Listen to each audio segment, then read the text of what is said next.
पश्चिम बंगाल में इस बार भाजपा पूरा जोर लगा रही है 2019 से बेहतर प्रदर्शन करने के लिए। उधर ममता बनर्जी की टीम की भी पूरी कोशिश है कि वो अपने गढ़ में भाजपा को बुरी तरह से हराए। इस बार लोकसभा चुनाव में आसनसोल पश्चिम बंगाल की हॉट सीटों में एक है। यह सीट कभी माकपा का गढ़ हुआ करती थी और अब इस सीट पर भाजपा और तृणमूल कांग्रेस के बीच में वर्चस्व की जंग जारी है। इसी पर एक रिपोर्ट देखिए।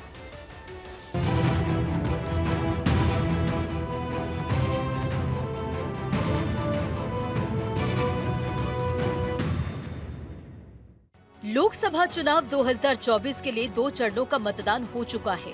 आगामी 7 मई को तीसरे चरण का मतदान किया जाना है। पश्चिम बंगाल में इस बार भाजपा पूरा जोर लगा रही है कि 2019 से बेहतर प्रदर्शन कर सके। उधर ममता बनर्जी की टीम भी पूरी कोशिश में है कि वह अपने गढ़ में भाजपा को बुरी तरह से हराए। इस बार लोकसभा चुनाव में आसनसोल पश्चिम बंगाल की हॉट सीटों में से एक है। इसका इतिहास भी काफी रोचक है। यह सीट कभी माकपा का गढ़ हुआ करती थी। अब इस सीट पर भाजपा और तृणमूल कांग्रेस के बीच वर्चस्व की जंग चल रही है। 2019 में भाजपा जरूर जीती, लेकिन 2022 उपचुनाव में टीएमसी बाजी मार गई। इस सीट पर 13 मई को मतदान होना है। आसनसोल पश्चिम बंगाल की हॉट सीटों में से एक है। सीट कभी माकपा का गढ़ हुआ करती थी। आसनसोल लोकसभा क्षेत्र के अंतर्गत 7 सीटें आती हैं। पांडवेश्वर, रानीगंज, जमूरिया, आसनसोल उत्तर, बारबानी, जिस पर तृणमूल कांग्रेस का कब्जा है।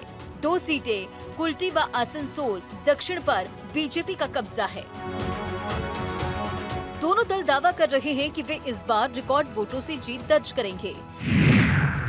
आसनसोल क्षेत्र औद्योगिक इलाका है, जिनमें मुख्य रूप से लोहा व कोयला आधारित उद्योग है। यह बंगाल का दूसरा सबसे बड़ा और अधिक जनसंख्या वाला शहर है। आसन एक वृक्ष प्रजाति है जो 30 मीटर तक लंबा होता है। सोल जमीन को कहते हैं और इन्हीं 2 शब्दों से इस सीट का नाम पड़ा है। आसनसोल से चुनाव लड़ रहे शत्रुघ्न सिन्हा ने कहा कि जनता मुझे रिकॉर्ड बहुमत से संसद पहुंचाएगी। मेरी जीत का पिछला रिकॉर्ड भी इस बार टूट जाएगा। आसनसोल संसद के क्षेत्र से लगातार पिछड़ रही तृणमूल की जीत का सपना शत्रुघ्न सिन्हा ने ही साकार किया है।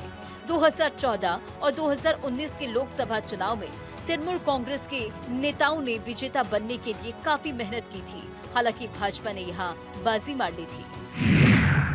शत्रुघ्न सिन्हा 1992 के लोकसभा उपचुनाव में राजेश खन्ना के खिलाफ पहली बार चुनाव लड़े थे।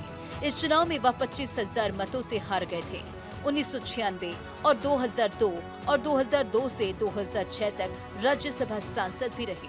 अटल सरकार में केंद्रीय स्वास्थ्य मंत्री भी रह चुके हैं।